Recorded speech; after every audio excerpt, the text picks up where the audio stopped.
the Academy is not going to comment on Sean Combs' arrest.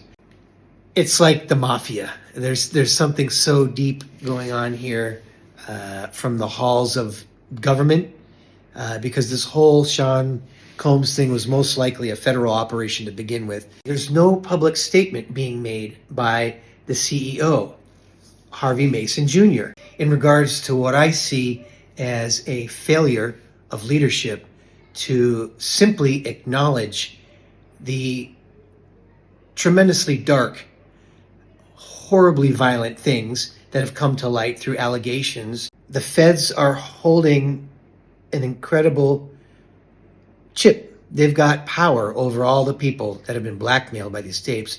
Now they own that debt, so to speak. They're in control of those people's lives. They're able to use that to either continue to manipulate them behind the scenes for their own purposes, or to pop the lid and at least throw us some scapegoats. Who knows what's going to happen? I'll try to be as concise as possible, but this has gotten so deep and dark. It's very hard for me to, I'm still processing a lot of this and trying to figure out where I sit. You know, as a Recording Academy member, I've been a proud member for 12 years. Everything that's going down is really challenging me to ascertain where I fit in with this.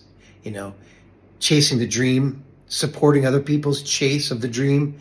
Many people spend their whole lives crafting their music in the hopes of even just being nominated for a Grammy. It's a huge deal.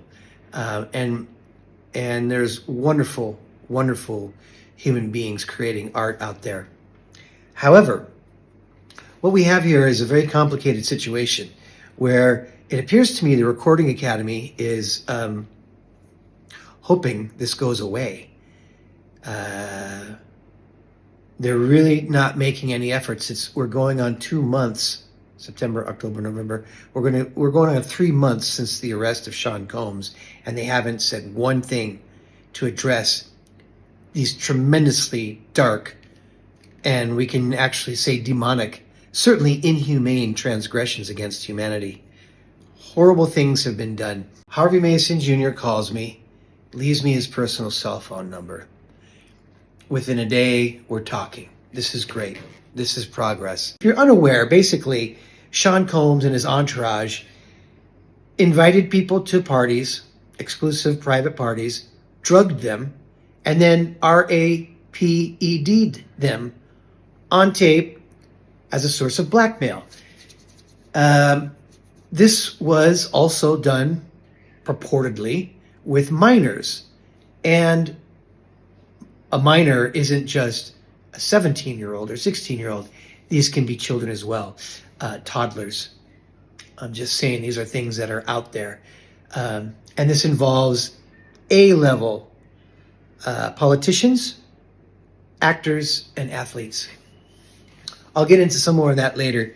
And with a trigger warning, I'll give you the name of someone that you can follow on TikTok to get some details of these things. These are things you will never be able to unhear. A couple things were snuck through the news recently. On October 30th, it was announced that the Recording Academy signed a 10-year deal with Disney, Disney Plus, Hulu, ABC, to take over the broadcast rights of the Grammys. So that's huge.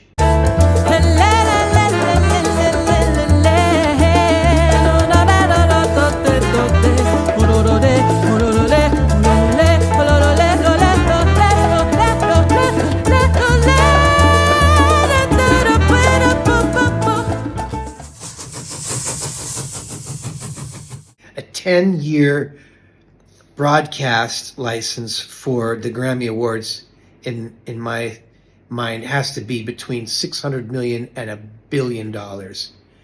It's huge. This is a huge deal. This was announced on October 30th. So of course, why would the Academy want anything coming to light that reflects negatively upon it? The deal went through. Disney, Hulu, ABC will begin in 2027 broadcasting the Grammys. And then, it was November 3rd, a little thing happened in France.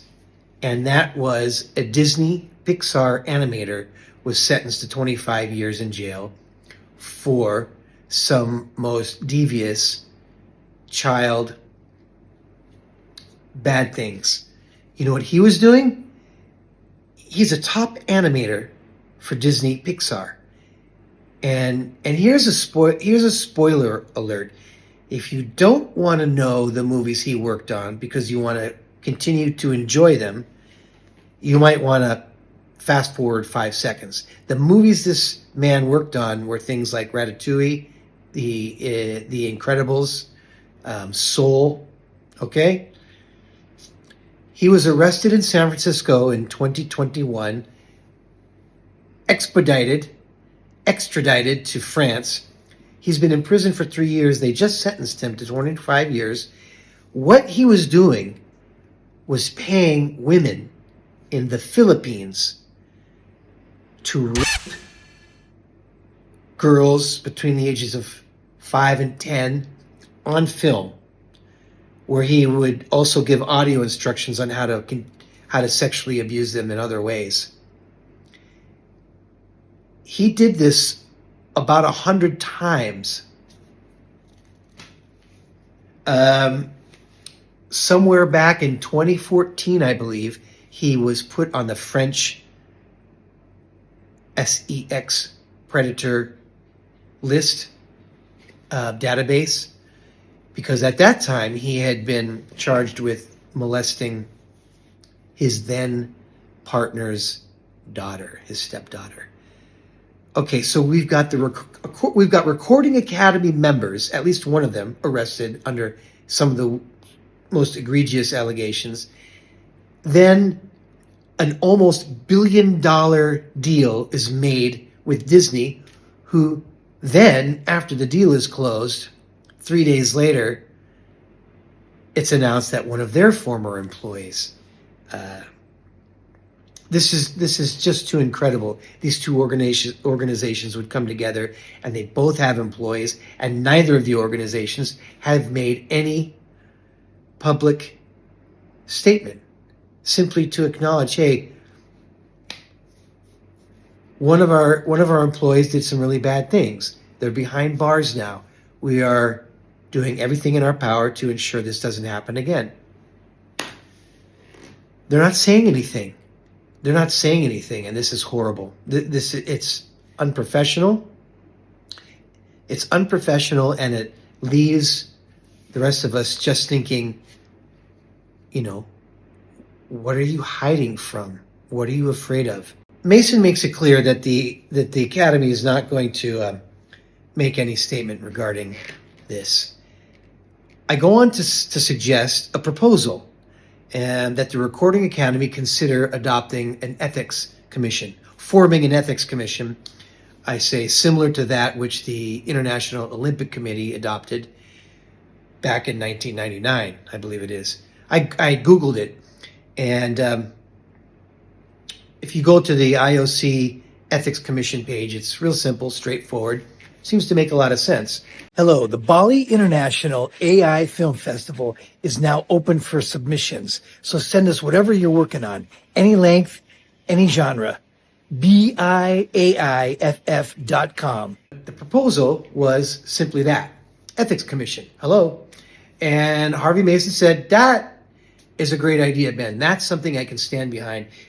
He said, if you submit that through the proper channels, through your executive director, San Francisco chapter, bloop, bloop, bloop, he said, that's something I can stand behind at the Board of Trustees meeting.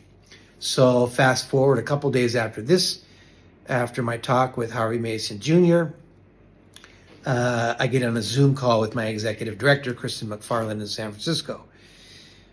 I'm going to give her the benefit of the doubt. The long and the short of that is she walked me through a procedure which I said ought to be easily found on their website, and it's not, the procedure for submitting a proposal, so that we don't, again, have to make a meeting with someone living 15 hours behind just to be walked through a form.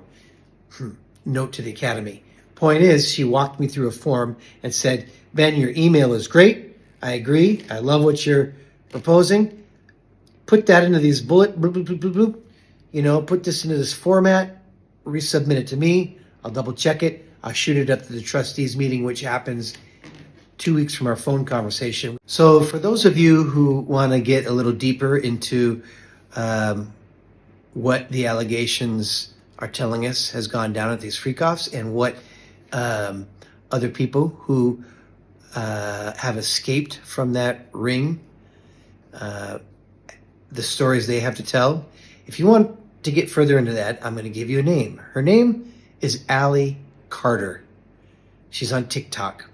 I'm going to give you a trigger warning before you go watch her video, her testimony. She's broken it up into a lot of different little segments. Be prepared to listen only if you think you can handle listening to some of the most heart-wrenching and gut-turning descriptions of abuse from humans against children. It's bad. It's really bad. I'm not going to tell you here, except to tell you I've heard things that I will never, ever be able to unhear. Ways in which children are programmed and trained to take the kind of abuse adults are going to inflict upon them. Okay? It's absolutely horrible. If you're a spiritual person, it is undoubtedly demonic. However, I believe, I'm a spiritual person, but I don't believe in ghosts and zombies and stuff. All the bad things are what human beings do. These are human beings doing these things. They are human beings who have complete disregard for other human beings, but there are humans like that. So what do we do about it? Well, if you want to go to TikTok and listen to Allie Carter, you'll get some ideas of what's going on at these secret high power or uber wealthy parties. They take place in tunnels beneath LA. They take place in back rooms. She was what she calls a party favor. She was a party favor. That's a sexual toy for anyone to use the way they wish. She was taken to Child Protective Services when she was maybe 4 months old, groomed, released, given over to a pimp, and then had her life just, went from there. She ran away. She was able to escape. Personally, I believe that I've approached this all very naively. I originally thought that simply, suggesting, given the magnitude of what's happened, why don't we form an ethics commission? And if someone at the Academy read that they would know what to do. Great idea. Let's take it. We've got a staff. We've got millions upon millions of dollars and a lot of smart people. Let's just instigate this. It doesn't happen that way. Now I have to submit the proposal to the proper channels. It's not going to happen fast. My guess is we won't see anything really gain any traction on this matter for maybe a year. Who knows where these children are being taken from, how this is being allowed to happen. And let's do our best to shut it down. Leave your comments, questions. Thanks for listening. I'm going to do my best to enjoy and support the musicians and great artists in this world who are doing great things, but I can't help but go forward with hesitation until we pop the lid off of this and start rebuilding a foundation of trust and of security. Okay, Ben Makinen signing out.